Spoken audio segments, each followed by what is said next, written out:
Μια μικρή αναδρομή, τι γίνεται, τι έχει αποφασίσει. Καθίστε όλοι σε μια μεριά γιατί προς τα εκεί δεν πάει. Ελάτε προς τα δω γιατί φυσάει έτσι να ακούτε. Ελάτε προς τα δω. Ναι, δεν πατάει. Ακόμα να πάνω, Λοιπόν, αυτό συνάδελφοι που γλιτώσαμε από το Ραγκούσι τότε και μάλιστα μας βοήθησε πραγματικά την κυβέρνηση του κ. Σαμαράς. Ακούγομαι. Δυστυχώς μετά από 6 μήνες και τούτη η κυβέρνηση πάει να μας περάσει τα ίδια και χειρότερα. Γιατί χειρότερα είναι? Γιατί εκείνος έδινε δημοσίας κρίσεως και υπήρχαν κάποιες προϋποθέσεις τέλος πάντων.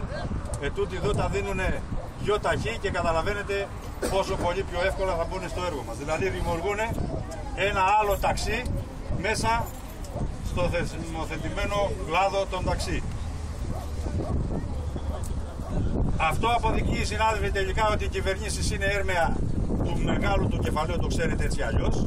Τότε το ΣΕΤΕ έδινε εντολές στον Ραγκούσι, ο οποίος χωρίς ντροπή το έλεγε ότι είναι προτάσεις του ΣΕΤΕ και αυτούς που φέρνουν χρήμα στην χώρα λόγω τουρισμού θα στηρίξουμε και δευτεροβόντως τους ταξιτζίδες.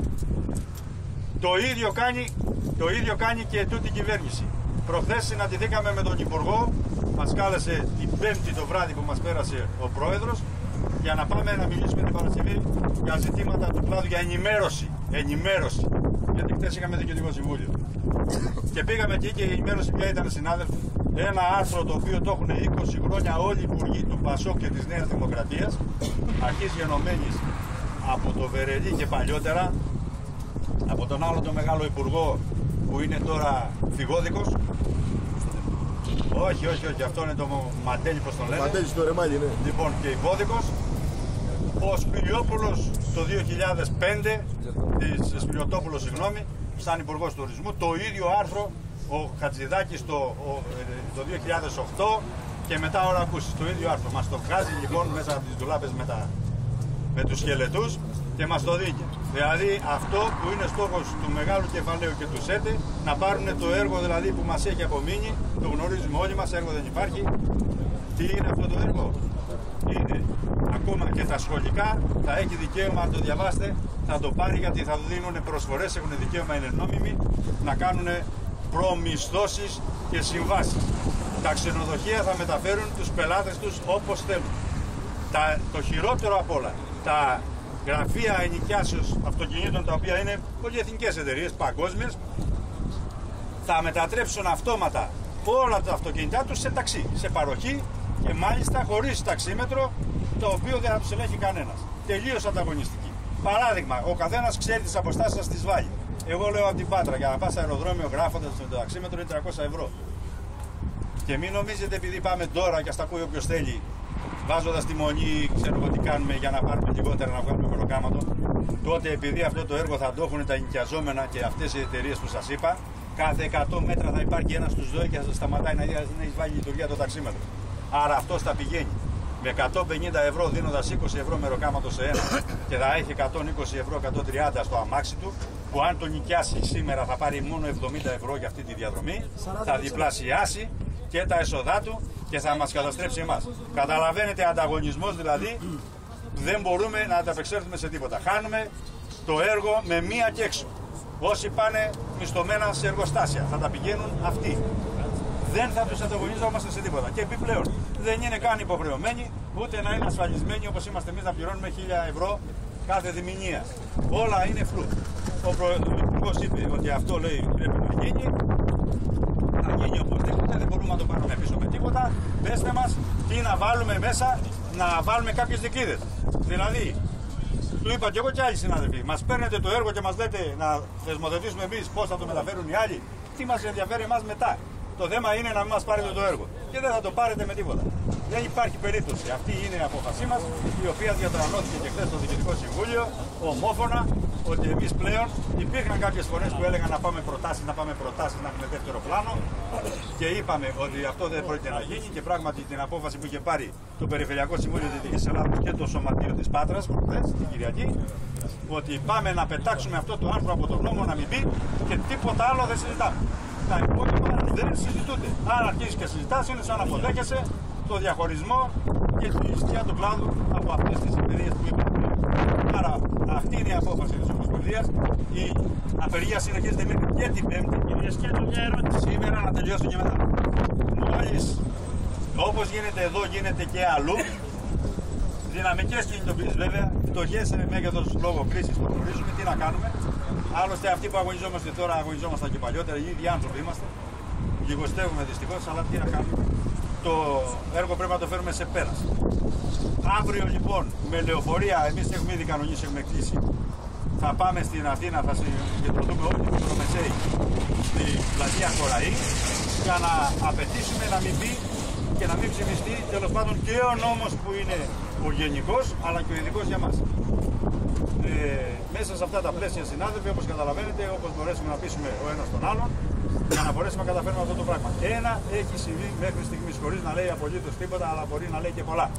Όσοι μπαίνουν στο ίντερνετ είδαν αναρτημένο αυτό το νομοσχέδιο. Δεν έχει μέσα τη δική μας τροπολογία. Έχει μέσα την τροπολογία των φορτηγών, το οποίο είναι στο ίδιο άρθρο με εμάς. Για τα φορτηγά είναι στο ίδιο άρθρο με εμάς. Λόγω της αντίδρασης δεν το έχει βάλει ακόμα μέσα. Έχει μπει το ΕΟΠΗ των δημοσιογράφων, η ενοποίηση δηλαδή του Ταμείου με το ΕΟΠΗ, που ήταν ψηφισμένο και καταψηφίστηκε, τώρα το ξαναφέρανε ευνηδιαστικά. Είναι αυτό που λέμε ότι σε ένα νόμο εκβιαστικά που θα ψηφίσουν όσοι ψηφίσουν τους βουλευτές, θα περάσουν όλα τα θέματα που είχαν 20 χρόνια που δεν μπορούσαν να περάσουν. Άρα λοιπόν το ότι δεν έχει μπει είναι επειδή έχουμε αντιδράσει εμείς και δεν το περιμένανε, φαίνεται, δεν ξέρω γιατί, ο καθένας έχει μυαλό να το καταλάβει, μόνος του, δεν περιμένανε αντίδραση. Έχει παρέμβει από ό,τι λένε, εμείς έκαμε με τον πρόεδρο σήμερα το πρωί και με άλλους βουλευτές τέλος πάντων που είχαμε επαφές εχθές με τον αντιπρόεδρο, τον κύριο Πλίκα της Ομοσπονδίας που είναι εδώ μαζί μας, είπε ότι έχει κάνει παρέμβαση ο Πρωθυπουργός. Σήμερα παρέμβαση να φύγει μέσα από, δηλαδή να μην αφήσει το άρθρο που αφορά τα ενοικιαζόμενα. Για μας δεν λέει τίποτα αυτό.